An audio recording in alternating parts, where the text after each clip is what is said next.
Eight times sessions में और DMs में भी आप लोग मुझसे कहते हैं कि आप ज़िंदगी में कुछ और परस्यू करना चाहते थे, लेकिन क्योंकि आप लोगों की शादी हो गई या क्योंकि कोई एक हादसा हो गया जिसकी वजह से आपकी ज़िंदगी की ट्रैजेक्टरी वैसी नहीं रही जैसे आप जानना चाह रहे थे। सो इसी तनाज़ुर में मुझे एक वाक़या याद आया। एक क्या it's a story again. I was sick in BS और मेरी सर्जरी हुई और उस सर्जरी की वजह से बाबा गए नेचुरली मेरी यूनिवर्सिटी लीव्स अप्रूव करवाने। तो उन्होंने कहा जी हमारी पॉलिसी है कि एग्ज़ाम्स में लीव्स नहीं देते हम, तो आप सेमेस्टर फ्रीज़ करा लीजिए। बाबा ने मुझे कॉल की, मैंने कहा कोई और ऑप्शन तो है नहीं, आप सेमेस्टर फ्रीज़ करा लें।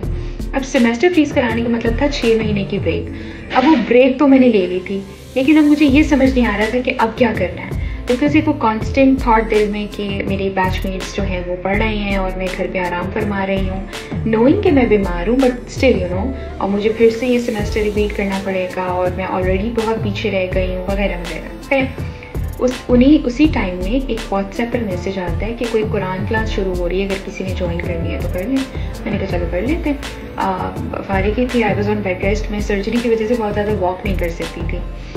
तो उस कुरान क्लास के दौरान मेरी दोस्ती हो गई एक डॉक्टर थी। She was a PhD in haematology, she was also practising as a haematologist and she has a lot of interest in research and all. तो उनका जो PhD का भी सारा दौरानिया था, it was probably very experimental in nature. खैर उनकी 2 बेटियां थी and she has completed her PhD by that time when I started talking to her. तो आपको पता है दोस्ती हो जाती है, आप साथ पढ़ रहे होते हो और सारा कुछ। फिर मैंने उनसे ये बात शेयर की, मैंने कहा चीज़ मुझे बहुत बॉदर करती है कि मैं पीछे रह गई हूँ और मेरे बैचमेट्स आगे निकल गए हैं, और मैंने जो एक अपने जहन में एक प्लानिंग की हुई थी।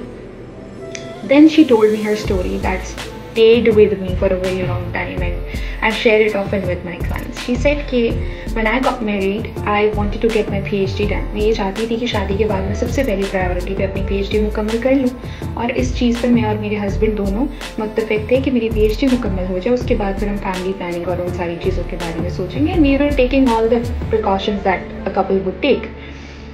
लेकिन वही दिन जिस दिन मैं अपना एक बहुत इंपॉर्टेंट प्रोजेक्ट पे काम कर रही थी, जो कि वही PhD के लिए बहुत ज़रूरी था, I came to know that I am expecting a child. और वो एक खबर जो काफ़ी खुशी की होती है, जो मुझे अपने हस्बैंड को देनी थी, वो मैंने बड़ी उदास से एक चेहरे के साथ जाकर उनको बताया कि see we're expecting our first baby. And she said कि my husband looked at me and he said see this is such a beautiful thing and look how your you know expressing that to me. और उन्होंने कहा कि अल्हम्दुलिल्लाह I am really happy, but you know we plan and then Allah Ta'ala plans. और वो कहती हैं कि उस टाइम पे मेरे हस्बैंड ने मुझे ये कहा कि इंसान अपनी सारी काविशों के बावजूद जब कोई चीज़ एक्सपीरियंस करता है ना जो उसने नहीं सोच रखी होती, इट मीन्स कि वो अल्लाह ताला की तरफ से आ रही है। तो तुम इमेजिन करो कि तुम्हारे सामने एक प्लेट है और उस प्लेट में अल्लाह ताला डिसाइड कर रहे हैं कि वो क्या रखेंगे इन दैट गिवन मोमेंट, क्योंकि उसी में तुम्हारे लिए खैर है। इस टाइम पे अल्लाह ताला यही चाहते हैं कि तुम इस PhD को थोड़ा सा पॉज कर दो और इस बेबी पर फोकस करो, जो अल्लाह ताला ने हमें एक नेमत दी है, और उसके बाद later on we will go back to PhD। थोड़ा ज़्यादा वक्त लग जाएगा, नो वरीज।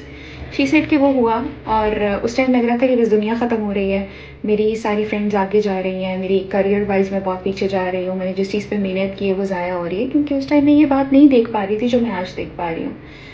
और वो कहती हैं कि उसके बाद जो सीरीज़ ऑफ इवेंट्स हुए, तो मैं अल्लाह ताला का शुक्रिया अदा करती रही कि शुक्र है कि मैंने उस टाइम पर PhD नहीं की। फॉर सम रीज़न उन लोगों ने जो उनके साथ PhD की थी, उनकी PhD डिले होती चली गई, जो भी टेक्निकल चीज़ें थी, और she conceived a baby, she gave birth to a beautiful daughter, and then you know she completed her PhD and all. She said, no, today I am practicing, I have 2 beautiful daughters who go to school with me, everything is organized and managed. So सिर्फ ये सोचो कि इस time तुम्हारे सामने जो plate है ना, उसमें अल्लाह ताला तुम्हारी सेहत रख रहे हैं। तुम्हें लग रहा है कि तुम करियर नहीं बना सकोगी, बट वो एग्जैक्ट टाइम जब तुमने सोचा है ना, तभी अल्लाह ताला तुम्हें तुम्हारी चॉइसेस में, तुम्हारे करियर में, जो भी तुम करना चाह रही हो। एंड एट दिस टाइम मुझे अब उनकी वो बात याद आती है कि मैंने कभी सोच भी नहीं रखा था by 26-27 I have an established career, लेकिन अल्लाह ताला ने नवाज दिया ना। तो आप ये सोचें कि इस टाइम पे आप जिंदगी में जहाँ पे भी हैं, जो भी कर रहे हैं, there is a plate in front of you, और वो अल्लाह ताला की चॉइस से उसके अंदर वो चीज़ें आ रही हैं। वो चीज़ें चाहे वो आपकी शादी है, there is a baby in front of you, whatever. When I was with doctor Tasmira, मुझे लगता था शायद मैम ने तो कभी ब्रेक नहीं लिया होगा। I get inspired from her so much And when she told me that she literally took a break for whatever reasons, I won't disclose that. And even then she was able to establish herself as a very, very successful clinical psychologist. So हमसे बेहतर अल्लाह ताला को पता होता है कि वो क्या कर रहे हैं. पर इस खौफ से कि जो हम सोच रहे थे वैसा नहीं हुआ, जो एक्चुअली हो रहा होता है हम उसको भी नहीं एंजॉय कर पाते. So what ever is going on, just think of it कि अल्लाह ताला इस वक्त आपकी प्लेट में वो रख रहे हैं बिकॉज अल्लाह ताला चाहते हैं कि इस टाइम आप उस पर फोकस करें.